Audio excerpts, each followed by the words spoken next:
السلام عليكم ورحمة الله. معكم سمرة. اليوم بسوي لكم بلح الشام بدون بيض، إن شاء الله يعجبكم حق رمضان وبأي مناسبة. مبارك عليكم الشهر مقدما. وأقول لكم أطول عليكم، خلينا نروح المقادير وطريقة التحضير. مقاديري راح أعيدهم مرة ثانية. الكوب المعياري راح يكون عندي هذا الكوب، كوب ونص من الطحين. بسم الله. كلنا عندنا هذا الكوب، كلنا كوب ونص.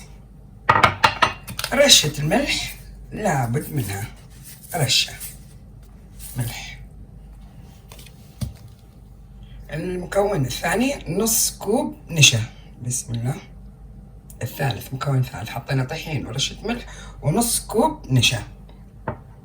طبعا احنا نجمع كل المقادير الجافة بالأول، نحركهم كلهم مع بعض ويكونوا جاهزين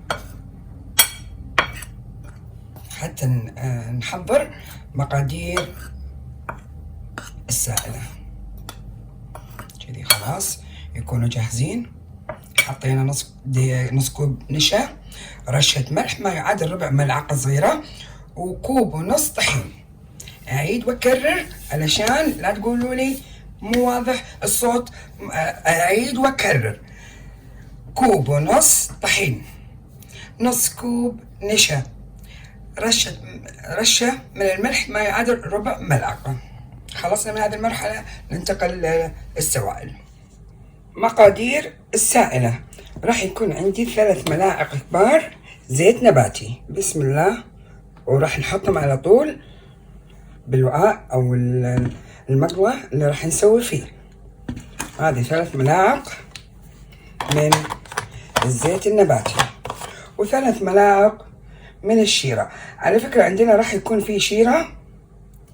أول نحط الشيرة. بسم الله. هذه 1 وهذه 2 وهذه 3.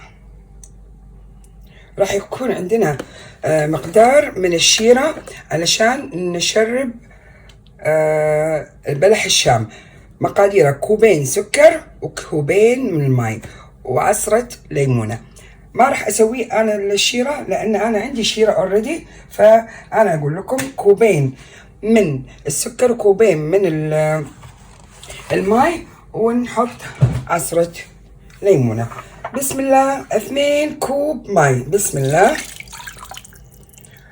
راح نحطهم على النار. ليش حطينا الشيرة في الماء؟ على اساس لما نقلي بلح الشام يعطينا لون ذهبي حلو. ورشة من الملح ما يعادل الربع ملعقة ملح. كذي نحطهم على النار، ولما تغلي المواد السائلة على النار تطبخ وتصير مرحلة الغليان، نقوم نحط المواد الجافة. على ما تغلي الماء راح اشرح لكم عن القمع اللي راح يكون معانا. هذا القمع، شفتوا هذا القمع رقمه 12، وفي أقماع ثانية راح تطلع لكم أصغر وأكبر، بس هذا القمع الحلو والمناسب حق بلح الشام. عندي الكيس الحلواني هذا الخام.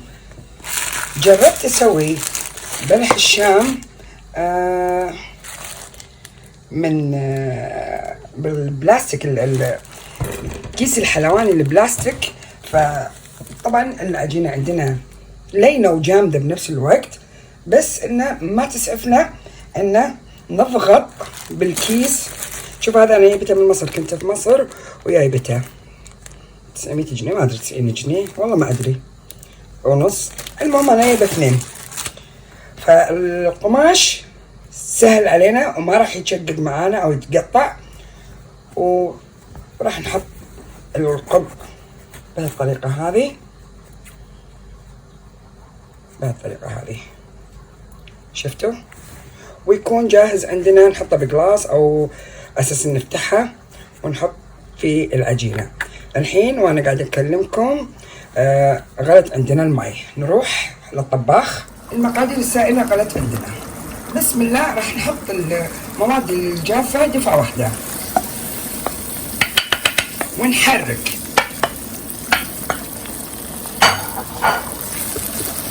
ونطفي على النار ونحرك بملعقة خشب أو السيليكون علشان ما نجرح الطاسة اللي عندنا. نحرك كذا لما تصير عندنا عجينة ملتمة على بعض بالطريقة هذه.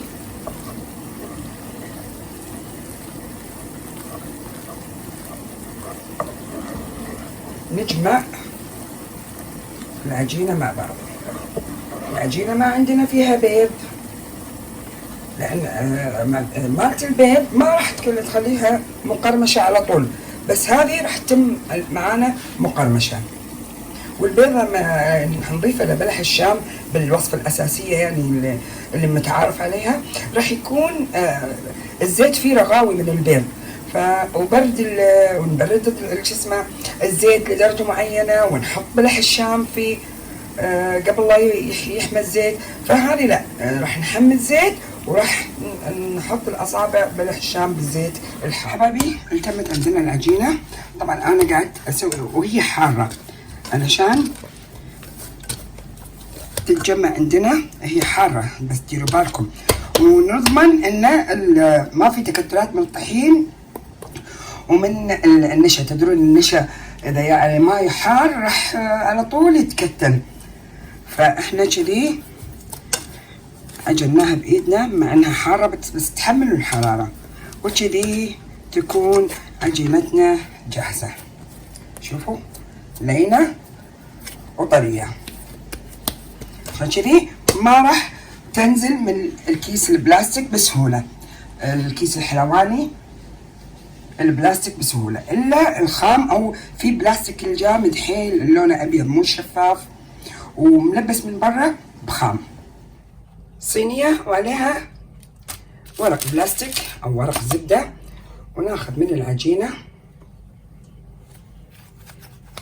ونحطها بالكيس الحلواني الخام.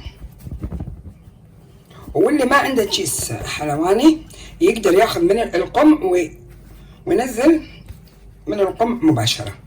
احنا هني نحدد الطول اصبع بلح الشام اللي نبيه. انا حطيت شوية عشان اقدر اضغط لانها يبيلها عضلات ما شاء الله. بسم الله. شوف احنا نحدد الطول اللي نبيه، نعدل طبعا الطول هذا اوكي. شوف المقص ارتب يطلع لنا انظف. بالمقص نقص ونعدلها. العجينة ممكن تقدرون تمسكونها بسهولة، عشان كذي قاعد اقول لكم، بس يبيلها قوة. نعدل، تبونها اطول من كذي شيء راجع لكم.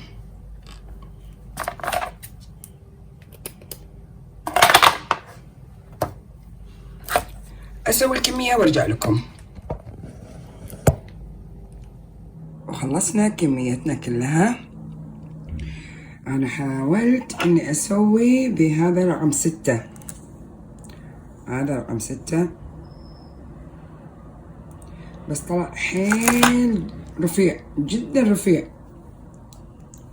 فاخليهم كذي ربع ساعة ينشف. ليش؟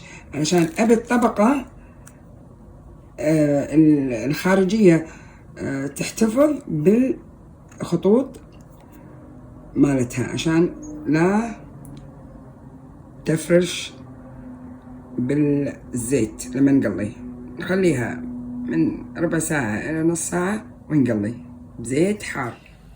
الحين وقت القلي أنا خليتها تقريبا نص ساعة زيت غزير ونقلي لما ناخذ اللون الذهبي الجميل الحلو وزيت حار. أنا قلت لكم زيت حار، وشوفوا شلون ما نحرك الحين. شوفوا شلون ما تغيرت، ما انتفخت، ما صار عندنا رغاوي مثل ما نحط بلح الشام اللي فيه بيض. على حرارة متوسطة ونقلب. لما نشوف تحمرت من تحت نقلب. الحين احنا ما نحرك المرحلة، نبيها تتماسك.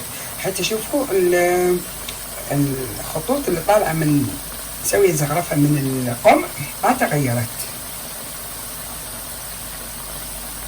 شوف أول واحدة هذه تماسكوا. الحين نقلب هني كذي تقلفت عندنا الطبقة الخارجية، ونخليها دائما تتحمر. خليكم معي لين النهاية. وحضرنا الشيرة، طبعا شيرتنا باردة، نطلع من الزيت على طول على الشيرة الباردة. هني نزلناها بالشيرة. شوف صوت القرمشة. سامعين؟ الحين نشيلهم من الشيرة أو الشربات ونصفيهم ونقدمهم حق الأكل، وانتوا نطروني للنهاية. حبايبي قلينا بلح الشام. شوف اللون لما حطينا الشيرة عطتنا نفس اللون، ولكن لهني أنا استعجلت عليهم وطلعتهم، فمتحمرين حلوين مقرمشين، بس ماخذ اللون الذهبي اللي نفس باجي اخوانها. حبايبي الوصفة لا فيها بيكنج باودر ولا خميرة ولا بيض، اوكي؟ التزموا بالمقادير وان شاء الله راح تاكلون احلى بلح شام. بسم الله ونذوق.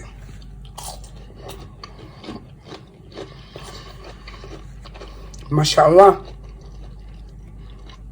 ما شاء الله، مقرمشة من برا لينة من الداخل. شوفوا الرسمة مالت القمع ما راحت.